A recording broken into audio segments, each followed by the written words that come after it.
오래전에 법정 스님이 쓴 무소유라고 하는 책을 제가 굉장히 감동 깊게 읽은 적이 있습니다.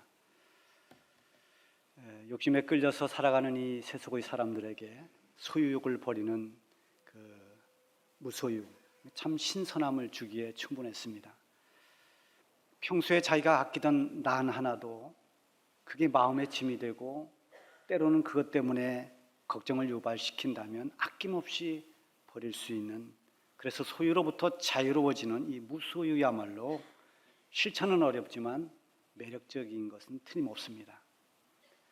그러나 무소유라고 하는 것이 마음의 어떤 번민과 욕심을 다 덜어내고 내 마음의 자유함, 또 여러 가지 복잡한 것에서 얻는 그런 평안함, 이런 데 목적이 있다면 결국 소유로부터 탈출해서 내 삶이 번거롭지 않고 내 마음이 자유케 되는, 그래서 나를 위한 어떤 고차원적인 삶의 방법이 될 수는 있습니다. 목적이 결국은 나를 위한 것입니다. 그런 의미에서 우리 그리스도인의 삶의 방법과 목적과는 조금 차이가 있습니다. 우리 그리스도인의 삶의 방법과 목적은 무소유나 고행이나 검소에 있지 않습니다. 그리스도인은 부할 수도 있고 가난할 수도 있습니다. 가진 것이 없다고 해서 좋은 그리스도인이 아닙니다. 그렇다고 가진 것이 많고 명예가 있다 해서 그가 좋은 그리스도인도 역시 아닙니다. 바울이 이런 고백을 했습니다. 내가 비천에 처할 줄도 알고 풍부에 처할 줄도 알아. 모든 일에 배부르며 배고픔과 풍부와 궁핍에도 일체의 비결을 배웠노라. 그러니까 풍부나 궁핍, 이건 문제가 되지 않는다는 것입니다. 그것이 어떤 살아가는 삶의 방법이나 목적이 되지 않는다는 것입니다. 어디에 처해도 나는 그 상황에 얼마든지 만족하며 살 수 있는 그런 비결을 배웠다는 거죠. 제가 개척 당시에 그때나 지금이나 저는 억지로 사치를 한다든지 억지로 검소하려고 애를 쓴다든지 그러지 않습니다. 그냥 있는 대로 사는 겁니다. 제가 전도사 때 결혼을 했는데 결혼하고 결혼 반지를 바로 빼서 건축 건물로 드렸습니다. 그리고 15만 원 사례비 받을 때 11조를 하고 3만 원을 월 작정헌금으로 매월 했습니다. 그러다 보면 중간쯤 되면 다 생활비 떨어집니다. 그래도 그것이 불편하다고 크게 느끼질 않았습니다. 20여 년 전에 어떤 분이 저에게 이 시계를 사줬어요. 얼마나 감사했는지 모릅니다. 이게 줄이 낡아서 줄은 몇 번 바꿨지만 지금도 잘 차고 있습니다. 그렇다고 해서 제가 나는 검소하게 살아야지 그렇게 생각한 적 없습니다. 그냥 사는 겁니다. 그게 목적이 아닙니다. 제가 개척교회 당시에 그때는 사실은 쌀이 떨어질 때도 있고 생활비가 떨어질 때도 있고 그럴 때가 참 많았어요. 근데 그 당시에 교인들은 얼마 안 됐지만 우리 교회에서 제일 부자인 집사님이 저보고 그랬습니다. 목사님은 검소해야 됩니다. 검소해야 됩니다. 제가 그래서 지금까지도 그 말을 싫어합니다. 굉장히 싫어합니다. 왜냐하면 그 말은 맞지만은 그 말을 하는 의도가 난 다르다고 봅니다. 그 말이 진정성 있게 들리질 않습니다. 사치해야 사치할 것도 없는 그런 사람에게 자꾸 검소하라고 하는 것은 도대체 왜 어떻게 검소를 하라는 건가? 그런 의아심이 많이 들었습니다. 여러분, 목회자가 됐든 성도들이 됐든 삶의 목적은 부나 가난이 아닙니다. 소유냐 무소유냐 여기에 있지 않습니다. 우리가 살아가는 삶은 부든 가난이든 오직 우리를 구원해 주신 하나님의 영광을 위해서 살아가는 것입니다. 고린도전서 10장 31절에 보면은 그런즉 너희가 먹든지 마시든지 무엇을 하든지 다 하나님의 영광을 위하여 하라. 그러므로 하나님의 사람들이 단지 우리의 삶을 고상하게 만들거나 여유롭게 하거나 어떤 무소유를 통해서 마음을 자유롭게 하려는 데 있지 않습니다. 그런 것은 하나님으로부터 오는 하나의 은혜의 수단은 될 수 있지만 그것이 목적이 될 수는 없습니다. 그리스도인의 삶은 한마디로 나 중심으로 살았던 삶을 이제는 예수님을 믿고 거듭나고부터는 주님이 중심이 되어 살아가는 삶으로 바뀌어야 됩니다. 바울이 갈라디아서 2장 20절에서 아주 적절한 고백을 했죠. 내가 그리스도와 함께 십자가에 못 박혔나니 그런즉 이제 내가 사는 것은 내가 아니요 오직 내 안에 그리스도께서 사신 것이다. 이제 내가 육체 가운데 사는 것은 나를 사랑하사 나를 위하여 자기 자신을 버리신 하나님의 아들을 믿는 믿음 안에서 사는 것이다. 이렇게 고백했습니다. 부유하든 가난하든 목회자든 평신도든 모든 하나님의 자녀들은 예수님을 믿는 믿음 안에서 하나님의 영광을 위해서 살아가는 것입니다. 다시 말하면 하나님의 부르심을 따라서 주인 되신 하나님을 위해서 하나님께서 우리 각자에게 주어진 것, 맡겨진 각자의 달란트를 가지고 청지기의 사명을 잘 감당해 가는 것이 우리의 삶입니다. 무소의 삶이 아니라 주어진 것으로, 내게 주어진 그것으로 하나님의 뜻을 따라 살아가는 것이죠. 사도 바울이 예수님을 만나고 회심한 후부터는 자기 자랑으로 삼던 과거의 삶을 배설물같이 다 버려버렸습니다. 지난날 자기의 자랑거리였던 가문, 그리고 자기가 많이 공부했던 학문, 또 율법의 의, 이런 거 다 버리고 오직 하나님이 주신 사명을 위해 살았습니다. 어떤 환경, 어떤 상황에서도 자기 생각대로 하지 않고 하나님께서 뜻하시는 대로, 인도하시는 대로 순종했습니다. 바울의 삶의 포커스는 언제나 하나님이었습니다. 하나님께 중심을 맞췄습니다. 그래서 하나님의 영인 성령에 매우 민감했습니다. 아시아의 전도 열정을 가지고 열심히 전도하고 있을 때 하나님의 영이 그를 가로막습니다. 그리고 저 마게도냐 유럽 지역으로 건너가라고 그렇게 사인을 줍니다. 그때 바울은 아시아 전도에 대한 어떤 굉장히 큰 열심을 가지고 있었지만 그것을 포기하고 하나님께서 인도하시는 마게도냐 땅으로 넘어갑니다. 그 땅으로 넘어가서 첫 번째 사역을 한 도시가 빌립보입니다. 그 빌립보에서 루디아라고 하는 아주 좋은 동역자를 만납니다. 그러나 그 빌립보에서 신라와 함께 사역하면서 귀신 들린 여종을 고쳐준 그 결과 그 주인이 돈벌이가 사라지자 이들을 고발했습니다. 그래서 억울하게 매를 맞고 감옥에 갇히는 이런 어려움도 겪었던 곳이 빌립보입니다. 바울이 빌립보를 떠나서 오늘 본문이 있는 17장 초반에 보면 암볼리아와 아볼로니아를 거쳐서 어디로 가는가 하면 데살로니가로 갑니다. 데살로니가 가서 열심히 성경을 전하고 예수님을 전했습니다. 어디든지 복음을 전하면 거기에는 준비된 영혼이 있습니다. 그래서 반응하고 믿는 사람이 생겨나요. 이렇게 복음을 듣고 믿는 사람이 있는가 하면은 복음 전파에 방해를 하는 사람들, 대적하는 사람들도 있었습니다. 바울과 신라를 시기하는 유대인들이 불량배를 동원했어요. 그리고 바울과 신라를 잡기 위해서 찾아다닙니다. 야손이 집에 숨어 있다는 소식을 듣고 야손이 집에 들어와서 뒤져봐도 찾을 수가 없으니까 야손을 끌고 나왔습니다. 지금 말하자면 범인 은닉죄 이런 걸로 끌고 왔죠. 야손이 보석금을 많이 주고 풀려났습니다. 그렇게 위기를 넘기고 그 밤이 지나고 나서 믿음의 형제들이 바울과 신라를 데살로니가를 떠나서 저 베레아로 보냈어요. 이 복음이 데살로니가에 떨어지니까 거기에 영적 전쟁이 일어났습니다. 어떤 사람 믿고 구원받는 사람이 있는가 하면 복음에 대해서 거부하고 대적해서 선동을 일으키고 또 이 바울을 전도자를 죽이려고 하는 그런 사람들도 있었습니다. 본래 이 데살로니가 사람들은 굉장히 극성스러운 사람들입니다. 역사적 자료에도 보면 데살로니가가 굉장히 강한 사람들이 있는 그런 도시예요. 오늘 본문 13절로 보세요.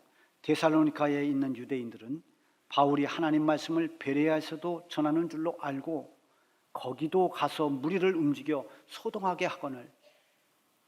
복음을 대적하던 이 데살로니가 유대인들이 바울이 지금 저 베레아에서 전도하고 있다는 말을 듣고 데살로니가에서 베레아까지 쫓아왔습니다. 거기 와서 사람을 선동시키면서 방해를 하고 있습니다. 데살로니가에서 베레아까지 자료를 찾아보니까 어디에는 40km, 어디에는 80km 뭐 이렇게 딱 나와 있는데 뭐 40km라 하더라도 백리예요. 짧은 거리가 아닙니다.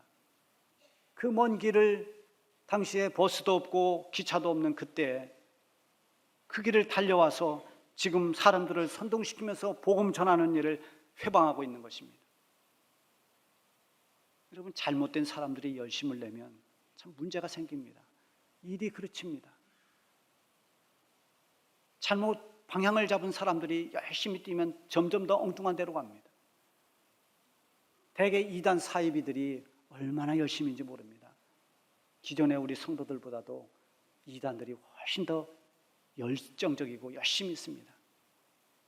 제가 얼마 전에 모교회 목사님에게 들은 얘기입니다. 주일 예배를 마쳤는데 아주 말쑥하게 차려입은 두 분이, 여자분이 찾아와서 뵙자고 해서 만나서 상담을 했답니다. 뭐 이것저것 교회에 대해서 물어보더래요. 그래서 목사님이 친절하게 다 설명을 해줬답니다. 그렇게 대화를 다 마치고 나서 그분들이 그러더랍니다. 사실 저희들은 신천지 신도입니다. 아니, 여태까지 차 대접하고 교회에 대해서 물어서 다 가르쳐주고 했는데 처음부터 그러든지 참 기가 막혔다는 얘기를 들었어요. 여러분, 요즘에 신천지가 숨어 사는 위장술도 쓰고 있지만은 아주 드러내놓고 하기도 합니다. 교회 다니는 사람들을 끄집어내는 추수를 하는, 이 추수꾼 역할을 하는 데는 그들은 돈을 아끼지 않고 시간을 아끼지 않고 열정을 아끼지 않습니다. 여러분, 열정이라고 하는 것은 필요하지만 반드시 올바른 열정이 있어야 됩니다. 바울은 복음을 전하는 일에 지금 열정을 다 쏟고 있는데 데살로니가 유대인들은 지금 복음을 방해하는 일에 열심을 다하고 있습니다. 과거의 사도 바울도 잘못된 열심으로 살았던 적이 있습니다. 그리스도인들을 박해하려고 저 예루살렘에서 다메섹까지 쫓아가던 사람이 바울이었습니다. 그러다가 그렇게 박해자로 잘못된 열심으로 살던 사도 바울이 예수님 만나고 완전히 변화돼서 지금은 하나님의 뜻을 따라 사명을 감당하는데 자기의 모든 걸 다 쏟는 그런 올바른 열심으로 살아가는 사도가 됐습니다. 베레아에 도착한 바울이 그곳에서 말씀을 전하고 예수님을 전합니다. 각 지역마다 보면 다 지역의 분위기가 다릅니다. 나름대로의 다 지역 특성이 있어요. 우리나라도 각 지역의 특색이 있습니다. 서울이 다르고 부산이 다릅니다. 같은 충북이라도 저 충주와 청주가 또 조금씩 다릅니다. 교회도 마찬가지입니다. 교회가 수없이 많이 있지만 다 교회마다 나름대로의 교회의 컬러가 있어요. 교회의 분위기가 있습니다. 그런 교회의 분위기는 연출해서 만들어내는 것이 아니라 목회자와 성도들이 같이 함께 만들어가는 것입니다. 그것이 교회의 분위기가 되는 것입니다. 그래서 교회는 항상 화평해야 됩니다. 좋은 분위기를 만들어 놓아야 됩니다. 이 데살로니가와 베레아 분위기가 달랐습니다. 복음을 받아들이는 태도도 이 두 도시가 달랐습니다. 11절에 보면 베레아에 있는 사람들은 데살로니가에 있는 사람들보다 더 너그러워서 간절한 마음으로 말씀을 받고 그것이 그러한가 하여 날마다 성경을 상고하므로. 베레아 사람들은 이 데살로니가 사람들보다 너그러웠다고 했습니다. 그전 성경에 보면은 베레아 사람들이 데살로니가 사람보다 더 신사적이었다. 그전 성경에 그렇게 기록되어 있어요. 이 신사적이다, 너그럽다라고 하는 헬라어가 유게네스인데요. 이 유게네스라고 하는 것은 아예 천성적으로 선천적으로 고상하다, 또 고결하다 그런 뜻입니다. 그러니까 이 베레아 사람들은 아주 타고나기를 심성이 좋은 사람들이 많이 있었다는 것입니다. 우리 성경적으로 신앙적으로 표현한다면 그들의 마음밭이 좋았다는 뜻이죠. 성경에 보면 예수님께서 씨가 떨어지는 밭을 비유로 우리의 마음밭 이야기를 비유로 해주십니다. 거기에 보면 길가에 떨어진 씨가 나와요. 이 사람은 마음이 굳어서 말씀을 듣지만 깨닫지를 못하고 악한 자가 와서 말씀을 뺏어가 버리는, 그래서 말씀이 머물러 있지 못하는 그런 사람을 말합니다. 그다음에 돌밭이 나오는데요. 이 돌밭은 말씀을 들을 때는 잠깐 기뻐하는데 뿌리를 내릴 수가 없습니다. 그러다 보니까 환난이 오거나 어떤 시험이 오면 금방 없어져 버립니다. 금방 무너지는 것입니다. 세 번째는 가시떨기 비유를 해주셨어요. 이 가시떨기에 떨어졌다는 것은 말씀을 듣기는 듣지만 세상에 염려가 너무 많고 이것저것 여러 가지 복잡한 생각이 많고 근심, 걱정, 염려, 이런 유혹, 이런 것들에 의해서 말씀이 막혀서 말씀이 자라지를 못한다는 것입니다. 그리고 끝으로는 좋은 땅의 비유를 해주셨습니다. 이것은 말씀을 잘 듣고 깨닫는 사람으로 30배, 60배, 100배의 열매를 맺는 사람이다. 이렇게 예수님이 비유를 해주셨어요. 이렇게 사람마다 다 마음밭이 있습니다. 물론 길가나 돌밭도 잘 기경하면 사용할 수 있습니다. 또 가시떨기, 가시덤불도 걷어내면 좋은 밭을 만들어낼 수 있습니다. 그러나 그만큼 딱딱한 밭, 가시덤불이 있는 밭은 힘들지 않으면 안 됩니다. 그걸 걷어내는 수고를 해야 되고 일구는 그걸 기경해내는 그런 수고를 하지 않으면 그냥은 말씀이 떨어져도 뿌리를 내지 못합니다. 마음밭이 좋다는 것은 얼마나 유익한 일입니까? 어느 책에 보니까 어쨌든 말씀을 받는다는 것, 듣는다는 것은 이렇게 굉장히 중요한 건데요. 마치 뭐와 같으냐면 영의 양식을 먹는 것과 똑같습니다. 말씀을 어떻게 받아 먹느냐, 어떻게 말씀을 받아들이냐. 말씀을 잘 듣는 것, 이것은 은혜고 복입니다. 여러분, 음식을 잘 먹고 잘 소화시키는 사람은 대부분이 건강합니다.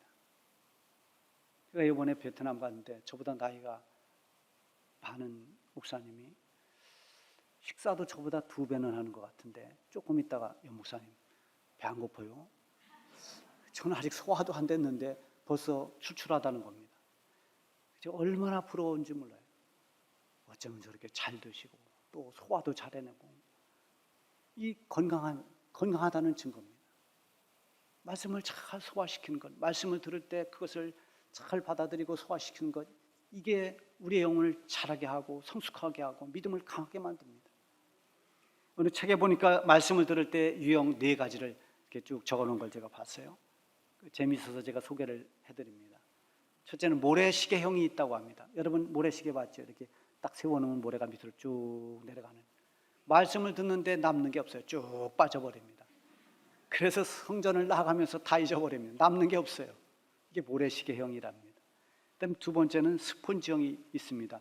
말씀을 들을 때는 그럴듯하게 듣는 것 같은데 스폰지가 누르면 쑥 들어가는데 놓으면 탁 튀어 올라옵니다. 얼마 가지 않아서 다 제자리로 돌아옵니다. 이게 스폰지형이라고 그래요.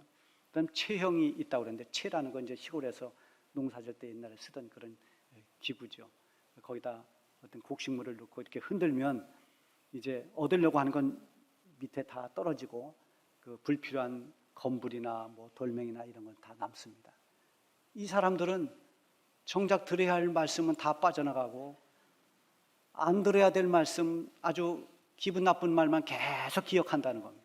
돌멩이, 덤불, 쓸데없는 그런 말만, 그런 것만 기억한다는 거예요. 이게 체형이라는 거예요. 그다음 4번째는 정미기형이 있습니다. 정미기는 벼를 집어넣어서 이렇게 쌀을 만드는 거죠. 껍질을 다 벗겨내고 먹을 수 있는 쌀만 이렇게 거두는 것처럼 이 사람들은 꼭 필요 없는 것은 다 걸러내고 꼭 필요한 말씀들을 마음에 잘 기억한다는 겁니다. 예수님이 비유한 말씀에 의하면 좋은 밭에 떨어진 씨앗이죠. 자, 오늘 본문에 나오는 이 베레아 사람들은 어떤 사람들이냐? 말씀을 듣되 간절한 마음으로 말씀을 받았다고 했습니다. 간절한 마음으로 말씀을 받았다는 것은 온전히 집중해서 준비된 마음으로 말씀을 받았다는 것입니다. 그러니까 말씀을 들을 때 소홀히 하지 않습니다. 거부감으로 듣지 않고 마음을 다해서 귀를 기울여서 말씀을 듣습니다. 잘 기경된 좋은 밭처럼 그런 마음밭에 말씀이 떨어지니까 열매가 맺을 수밖에 없습니다. 거기다가 들었던 말씀을 날마다 묵상하고 성경을 상고하면서 더더욱 이 복음에 대한 진리를 명확하게 깨닫고 믿음의 깊이와 넓이를 더해가는 그런 일들이 일어나는 것입니다. 12절에 보면 그 중에 믿는 사람이 많고 또 헬라의 귀부인과 남자도 적지 아니하나. 간절한 마음으로 말씀을 받고 성경을 상고한 사람 가운데 믿는 사람이 많았다고 그랬습니다. 거기에는 믿는 사람 가운데 헬라의 귀부인들도 있고 남자들의 수도 많았다고 그랬습니다. 풍성한 결실입니다. 한편에서는 데살로니가에서 거기까지 쫓아온 사람들이 사람을 선동하면서 방해를 하고 있었지만 그런 가운데도 말씀을 간절히 받았던 사람들은 예수님을 믿고 구원을 받았습니다. 어떤 상황에서도 말씀이 선포되는 그곳에는 하나님의 역사가 일어나는 것입니다. 우리 교회는 내일부터 3일 동안 부흥성회가 열립니다. 말씀 잔치입니다. 한 주간 동안 특별 새벽 기도를 통해서 우리는 마중물을 부으면서 준비해 왔습니다. 여러분 시간 간절한 마음으로 말씀을 삼하고 말씀을 아멘으로 받으시기를 바랍니다. 분명히 말씀을 통해서 부어주시는 하나님의 은혜가 충만할 것입니다. 하나님의 능력과 기적을 체험할 수 있는 축복의 시간이 될 줄로 믿습니다.